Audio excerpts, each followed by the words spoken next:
बिस्मिल्लाहिर्रहमानिर्रहीम। अस्सलाम वालेकुम स्टूडेंट्स, कैसे हैं आप सब? उम्मीद करती हूँ आप सब बिल्कुल खैरियत से होंगे।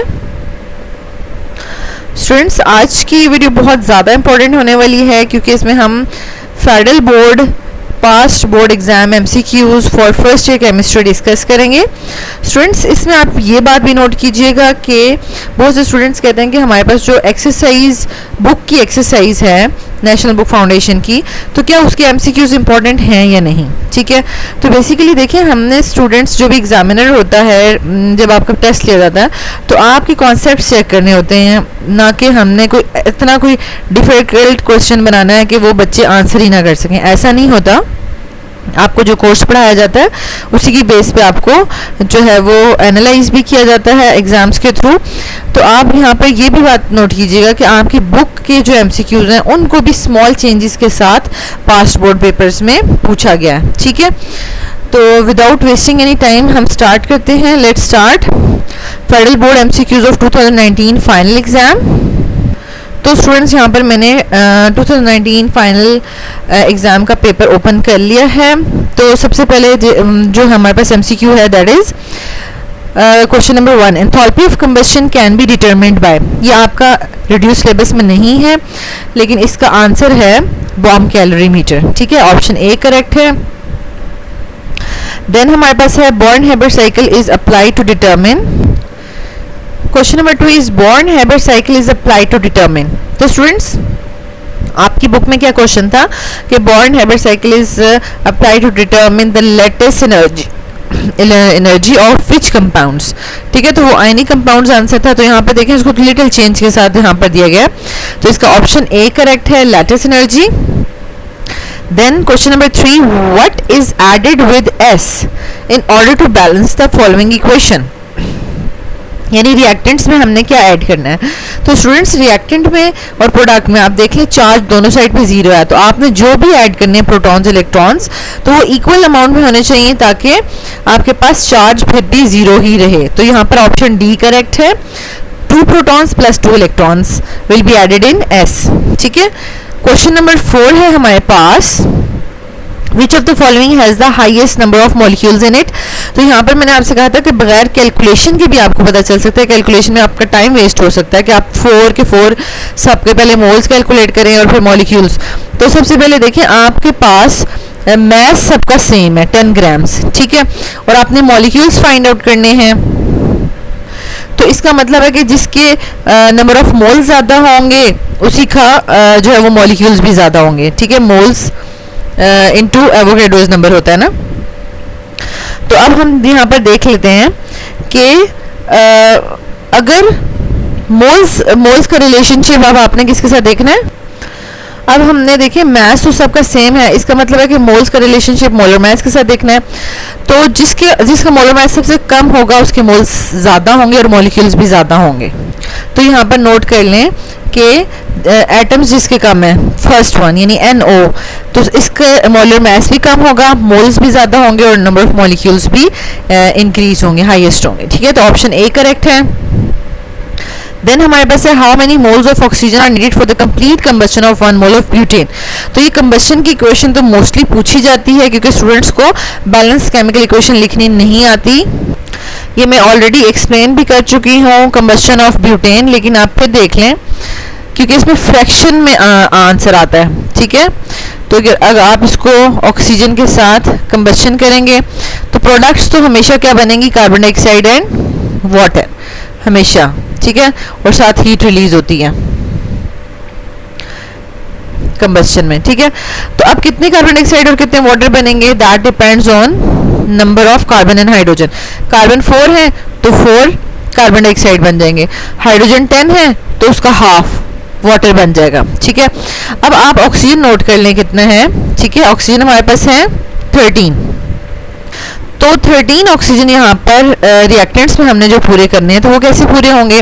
देखिए, अगर हम 6 लगाते हैं ना तो 12 ऑक्सीजन हो जाएंगे, लेकिन अगर हम 7 लगाते हैं तो 14 हो जाएंगे, लेकिन हमने 13 करना है। तो ये कैसे होगा, आप पूरा 13 लिखें और डिवाइडेड बाय 2 लिख दें। ठीक है, दिस इज द वे। और इसी को 13/2 को आप 6.5 की फॉर्म में भी लिख सकते हैं। तो अब आप ऑप्शन में देखें कि ब्यूटेन की कंबस्शन के लिए या तो 13/2 ऑप्शन दिया होगा या 6.5 ऑप्शन दिया होगा कि कंप्लीट कंबस्शन ऑफ ब्यूटेन के लिए कितनी ऑक्सीजन रिक्वायर है। देखिए 13/2 का ऑप्शन तो नहीं है लेकिन 6.5 का है, तो ऑप्शन बी करेक्ट है।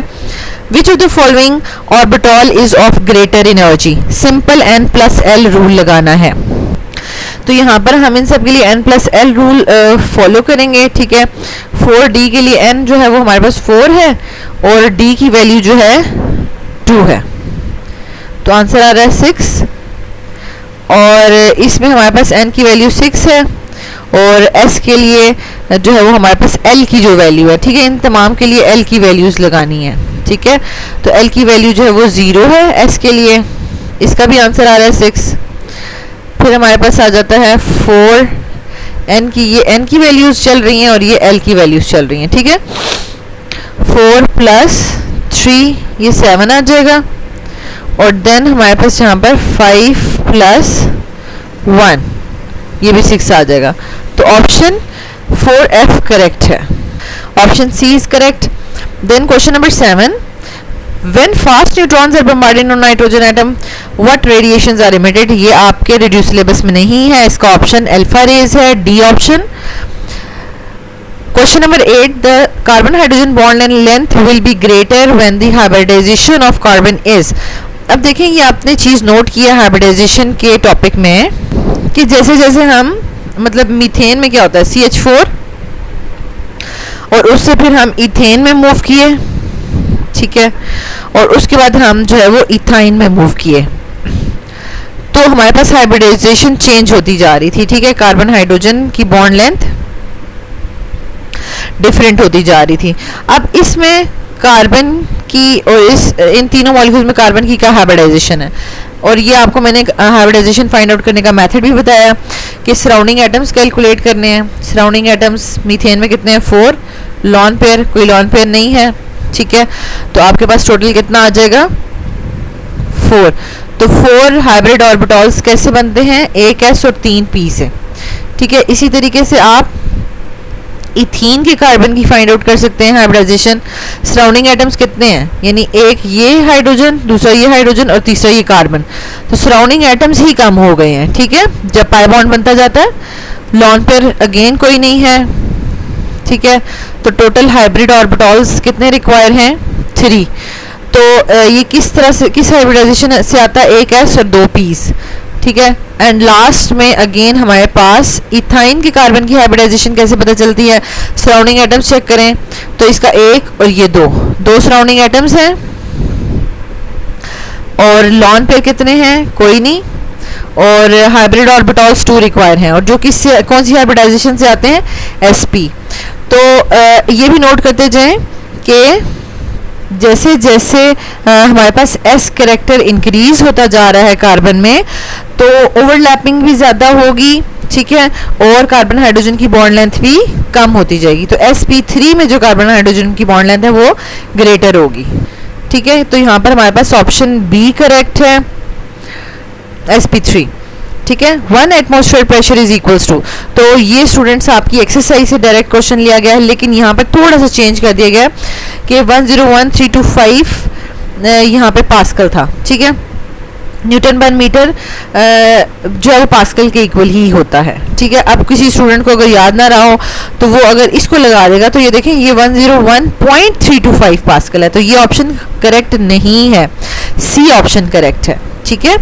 तो 101325 पास्कल लिखा होता तो भी ठीक होता, और 101325 न्यूटन पर मीटर स्क्वायर लिखा है तो वो भी ठीक है। Question number 10, in which of the following pairs both gases will diffuse at the same rate. अब देखिए आपने इफ्यूजन एंड डिफ्यूजन में रेट ऑफ डिफ्यूजन का रिलेशनशिप मॉलिक्यूलर मास के साथ पढ़ा है, तो अब यहाँ पर देखें कार्बन मोनोऑक्साइड और नाइट्रोजन का मास सेम है, सो ये दोनों सेम रेट से डिफ्यूज करेंगे, ऑप्शन ई करेक्ट है। Which of the following requires least energy for vaporisation. अब देखें जिसके मॉलिक्यूल्स के दरमियान में लेस फोर्सेस होंगी, तो ये सारे हेलोजेंस हैं, तो हेलोजेंस के मॉलिक्यूल्स के दरमियान में लेटेंट डिस्पर्शन फोर्सेस होती हैं, और सबसे कम किसके दरमियान में होती हैं, फ्लोरीन। तो फ्लोरीन को वेपराइजेशन के लिए लेस एनर्जी रिक्वायर है। ऑप्शन डी करेक्ट है। Sodium chloride exist in cubic and octahedral forms. अब आपकी जो बुक है उसमें दो अदर यानी सोडियम ऑक्साइड और शायद सोडियम फ्लोराइड और मैग्नीशियम ऑक्साइड गिवन है, तो यहाँ पे उन्होंने इसको चेंज कर दिया कि अब सोडियम क्लोराइड जो है वो दो फॉर्म्स में एग्जिस्ट कर सकता है। ठीक है, तो वो जब दो फॉर्म में एग्जिस्ट करेगा तो इसका मतलब है कि टू फॉर्म्स मैनी फॉर्म्स, तो पॉलीमॉर्फिज्म फिनोमेना हो जाएगा। ठीक है, यानी आपकी एक्सरसाइज के जो ऑब्जेक्टिव था उसको लिटिल चेंज के साथ यहाँ पर शो किया हुआ है। ठीक हो गया, तो कुछ भी मुश्किल नहीं है, सीधे सीधे से क्वेश्चंस हैं।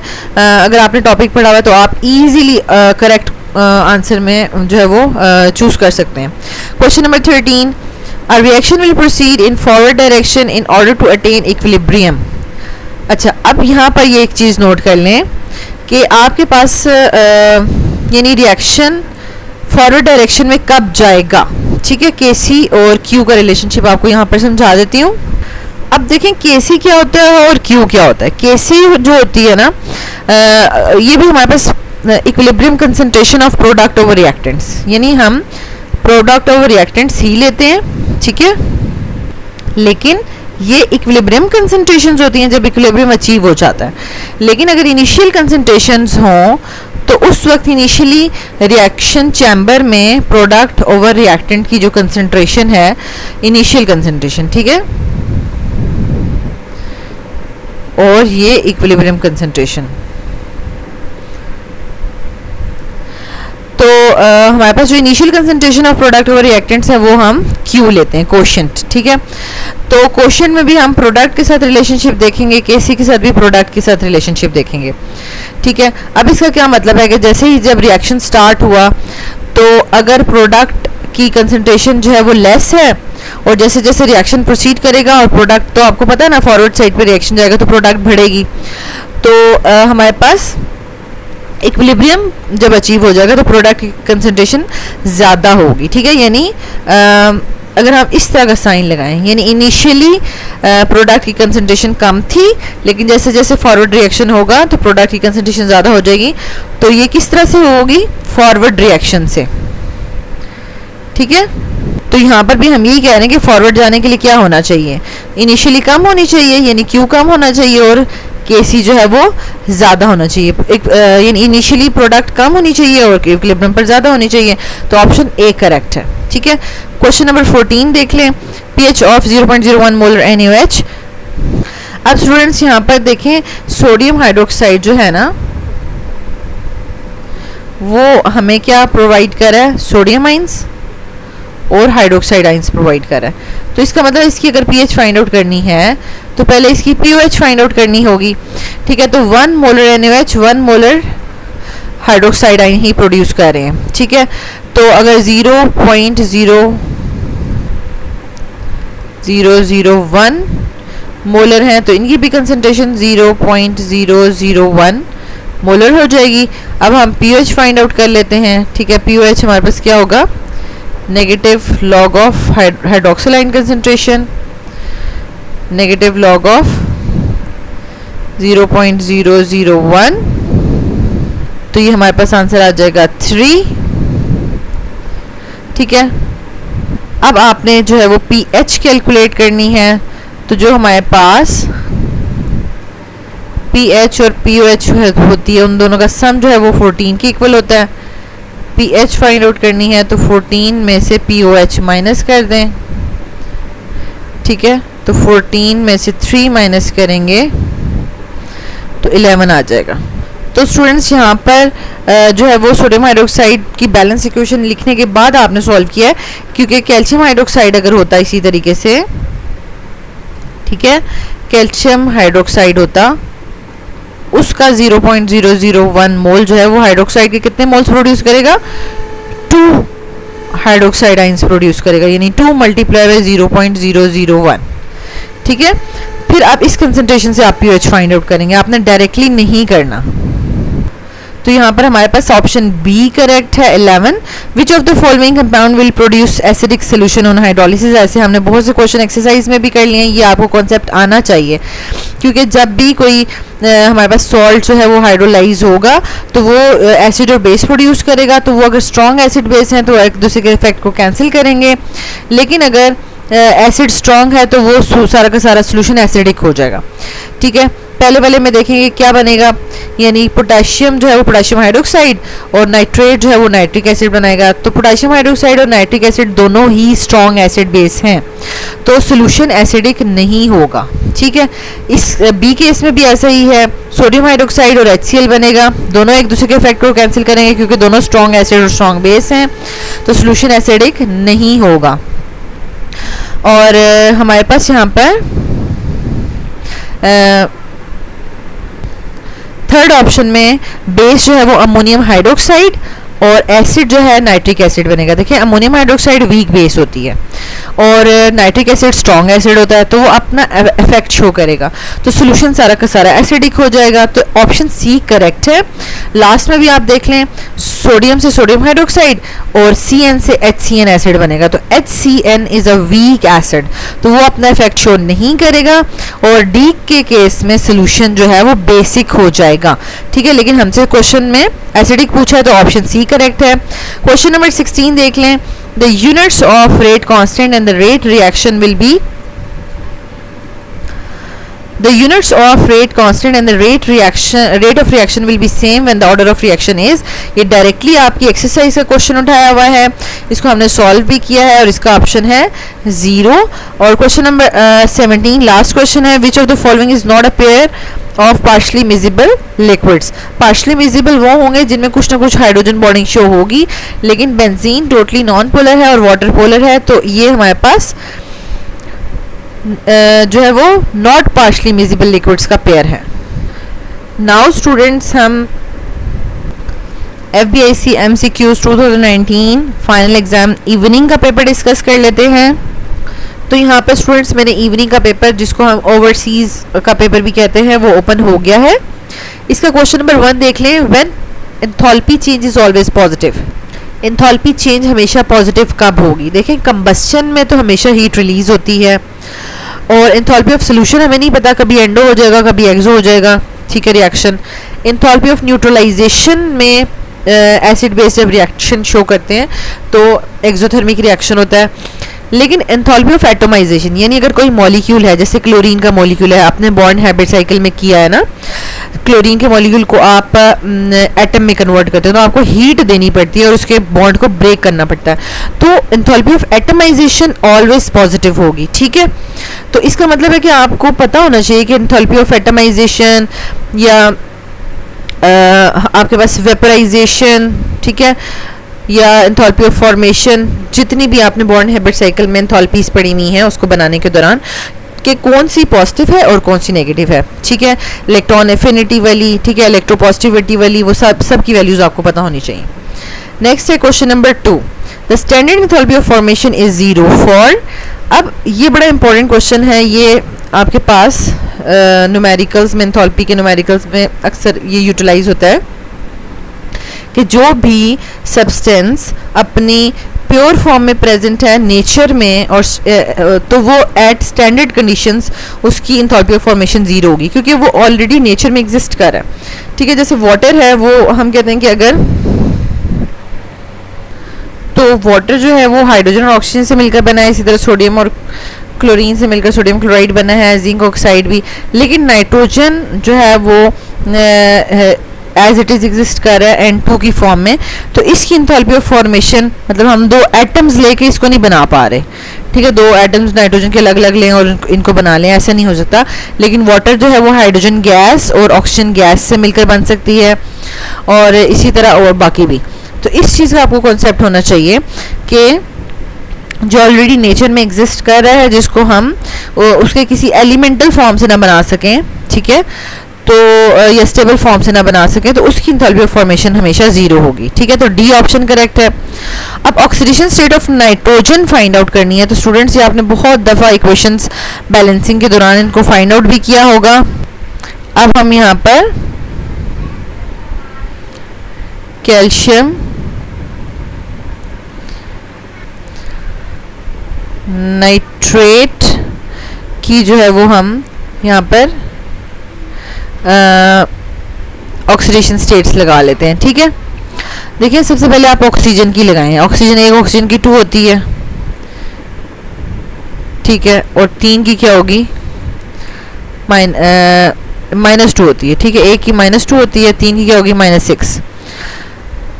और -6 के साथ अब हम क्या लगाएंगे कि यहाँ पर ये देखें, एक कैल्शियम की +2 होती है, उसको बैलेंस करने के लिए इस होल के ऊपर -2 होनी चाहिए। ठीक है, तो इसका मतलब है कि यहाँ पर अगर हम +5 लगाएंगे तो ही हमारे पास -1 आंसर आएगा, जिसको हम 2 से मल्टीप्लाई करके तो जो है -2 लेके जा सकते हैं। ठीक है, नाइट्रेट आइन आपको ऑलरेडी पता है, नाइट्रेट यानी ये जो नेगेटिव आइन रेडिकल है, इसके ऊपर ऑलवेज -1 चार्ज होता है। तो ये -1 चार्ज कैसे आता है, जैसे सल्फेट्स के ऊपर आपको पता है SO4 के ऊपर -2 चार्ज है। ठीक है, तो ये -1 चार्ज कैसे आया, यानी एक ऑक्सीजन के ऊपर -2 और 3 के ऊपर -6, दैट इज बैलेंस्ड बाय +5, और -6 और +5 को बैलेंस मतलब सॉल्व करें तो आपके पास -1 चार्ज आ जाता है। ठीक है, तो इसका ऑप्शन जो है वो हमारे पास +5 है। नाइट्रोजन की जो है यहाँ पर +5 ऑक्सीडेशन स्टेट है। Next is question number 4, the mass of 11.2 cubic decimetre of carbonic cells enclosed in a container. तो इसको सॉल्व किए बगैर भी आ सकता है हमारे पास, क्योंकि देखें 22.414 क्यूबिक डेसीमीटर का हमें पता है ना कि उसमें 44 ग्राम्स ऑफ कार्बन डाइऑक्साइड होंगे, मीन्स के 1 मोल के इक्वल होगा।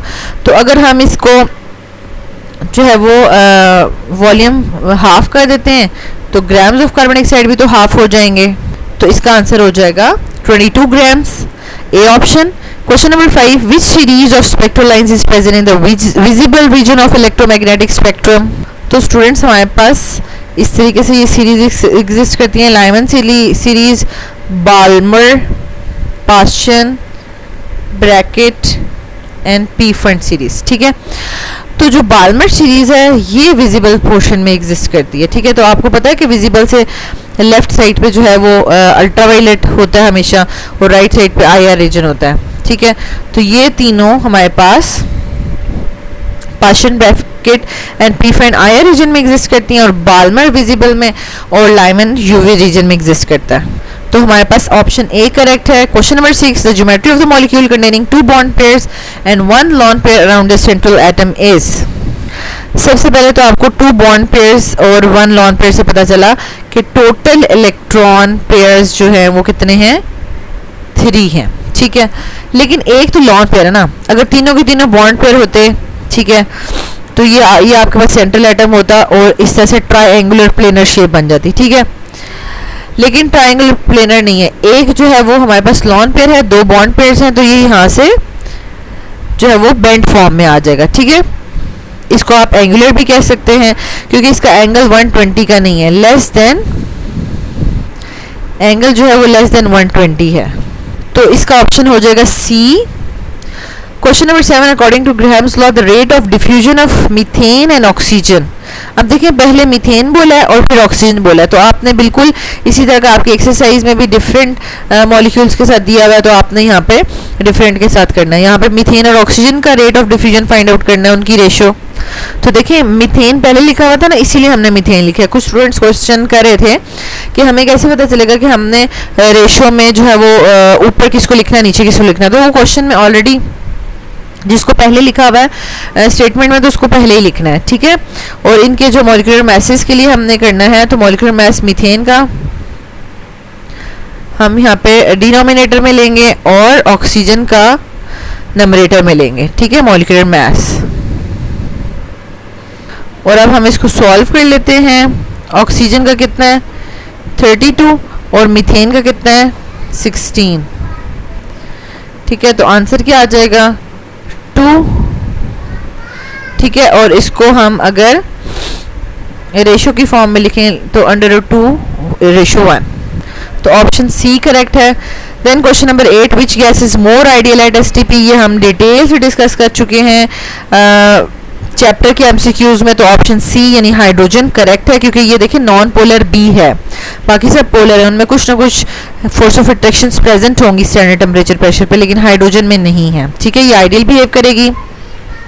Which of the following possesses highest boiling point, जिसमें सबसे ज्यादा हाइड्रोजन बॉन्डिंग होगी। ठीक है, पहली तो बात है HCl और H2S में तो हाइड्रोजन बॉन्डिंग होगी ही नहीं, HF और वाटर भी होगी, लेकिन वाटर भी जो है वो पर मॉलिक्यूल 2 हाइड्रोजन बॉन्ड शो करता है हाइड्रोजन बॉन्डिंग वाले। ठीक है, अपने नहीं इसके हाइड्रोजन बॉन्ड की बात करी मैं, ये फर्दर जो दूसरे मॉलिक्यूल के साथ हाइड्रोजन बॉन्डिंग शो कर रहा है उसकी बात कर रही हूँ। ठीक है, जैसे कि ये एक हाइड्रोजन वाटर मॉलिक्यूल है ना, ये तो ये देखें ये एक और ये 2, यानी एक मॉलिक्यूल 2 हाइड्रोजन बॉन्ड शो कर रहा है, लेकिन HF के केस में ऐसा नहीं होता। HF जो है वो ना एक ही हाइड्रोजन बॉन्ड शो कर रहा है।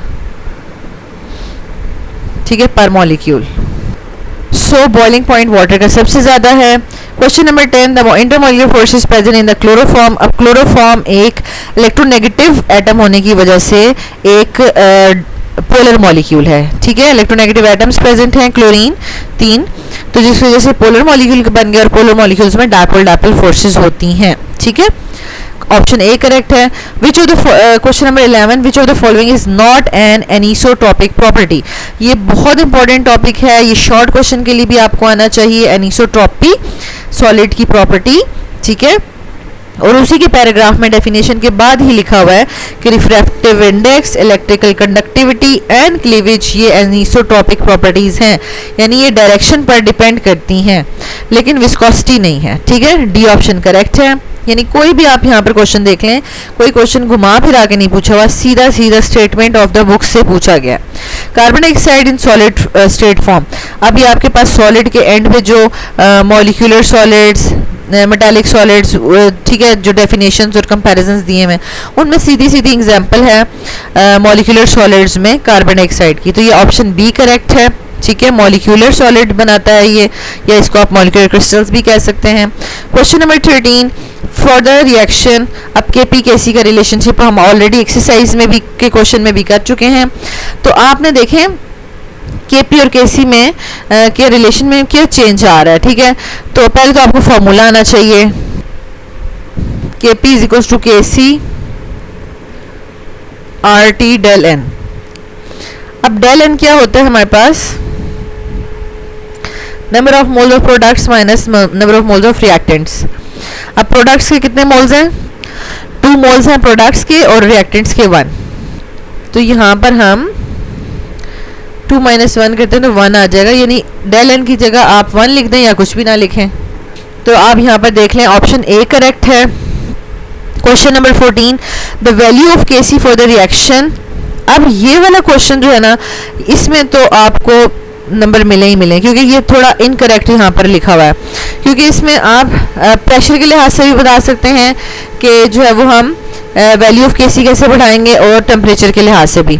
अब ये देखें, हीट जो है ना प्रोडक्ट का पार्ट है, इसका मतलब है कि ये हीट प्रोड्यूस हो रही है, रिलीज हो रही है। ठीक है, एक्सोथर्मिक रिएक्शन है, तो डिक्रीजिंग द टेम्परेचर, यानी ऑप्शन ए भी करेक्ट है। डिक्रीजिंग द टेम्परेचर केसी की वैल्यू बढ़ेगी। ठीक है, क्योंकि प्रोडक्ट बढ़ेगी, और क्योंकि जब हम टेम्परेचर कम करेंगे तो प्रोडक्ट यानी हीट यहाँ से कम हो रही है। ठीक है, और फॉरवर्ड साइड रिएक्शन जाएगा, और फिर प्रेशर के लिहाज से क्या होगा कि जब आप प्रेशर बढ़ाते हैं तो वॉल्यूम कम होता है। ठीक है, तो इंक्रीजिंग द प्रेशर, यानी ऑप्शन बी भी करेक्ट है। प्रेशर को बढ़ाएंगे तो वॉल्यूम कम होता है, और वॉल्यूम कम होगा तो नंबर ऑफ मोल्स भी कम होंगे। तो देखें, फॉरवर्ड साइड पे जब रिएक्शन जा रहा है तो नंबर ऑफ मोल्स कम हो रहे हैं। तो ये वाला ऑप्शन ए भी करेक्ट है, बी भी करेक्ट है, तो इसमें आप कोई भी चूज कर ले, आपको नंबर मिल जाएंगे। ठीक है, ये क्योंकि मिस प्रिंटिंग हो गई है। Question number 15, which of the following is an amphoteric oxide. ये तो सीधा सीधा आपके पास एसिड के चैप्टर में है, लेकिन ये आपके रिड्यूस सिलेबस में इंक्लूडेड नहीं है। Cr2O3। बाकी आपके पास मेटल और नॉन मेटल के ऑक्साइड्स हैं जो कि एसिडिक और बेसिक हैं। ठीक है, बी ऑप्शन करेक्ट है। Question number 18, when concentration of the reactant is doubled the rate of reaction becomes half. अब देखिए, कंसंट्रेशन ऑफ रिएक्टेंट बढ़ाने से रेट ऑफ रिएक्शन को तो बढ़ना चाहिए, लेकिन अगर वो बढ़ नहीं रहा, कम हो रहा है, तो इसमें बिल्कुल सोचने की जरूरत नहीं है, नेगेटिव ऑर्डर ऑफ रिएक्शन है, -1। ठीक है, लास्ट में colloid containing a solid disperse in a liquid, ये आपके पास कोलाइड्स वाला टॉपिक एब्सेंट है, इसलिए आप सिंपल देख लें कि सॉलिड इन अ लिक्विड, ठीक है, अगर डिस्पर्स हुआ हुआ है तो ये सोल है, यानी सॉलिड का SO और लिक्विड का L, तो ये सोल है। ऑप्शन डी करेक्ट है। तो यहाँ पर स्टूडेंट्स आपने नोट डाउन कर लिया कि कुछ भी मुश्किल नहीं था, सीधी सीधी स्टेटमेंट्स थी और इनमें फुल 17/17 मार्क्स बच्चों ने गेन किए होंगे, ठीक है, 2019 के पेपर में। तो आप भी इजी होके जो है वो आपने अटेम्प्ट करने हैं, क्योंकि आपने कॉन्सेप्ट लिया हुआ है, तो देखिएगा कि आपके भी ऑब्जेक्टिव में 17/17 मार्क्स ही होंगे इंशाल्लाह। Thank you so much students for watching this video. अगर आपको ये वीडियो अच्छी लगी है तो आप इसको लाइक कर दें, चैनल के बटन को सब्सक्राइब कर दें और बेल के आइकन को जरूर प्रेस कर दें ताकि न्यू आने वाले लेक्चर्स का नोटिफिकेशन आपको मिलता रहे। And don't forget to share it with other students. अल्लाह ताला आपको भी आसानियाँ अता फरमाए, और अगर आप आसानियाँ बांटेंगे तो अल्लाह ताला ज़रूर आपको भी आसानियाँ अता फरमाएंगे।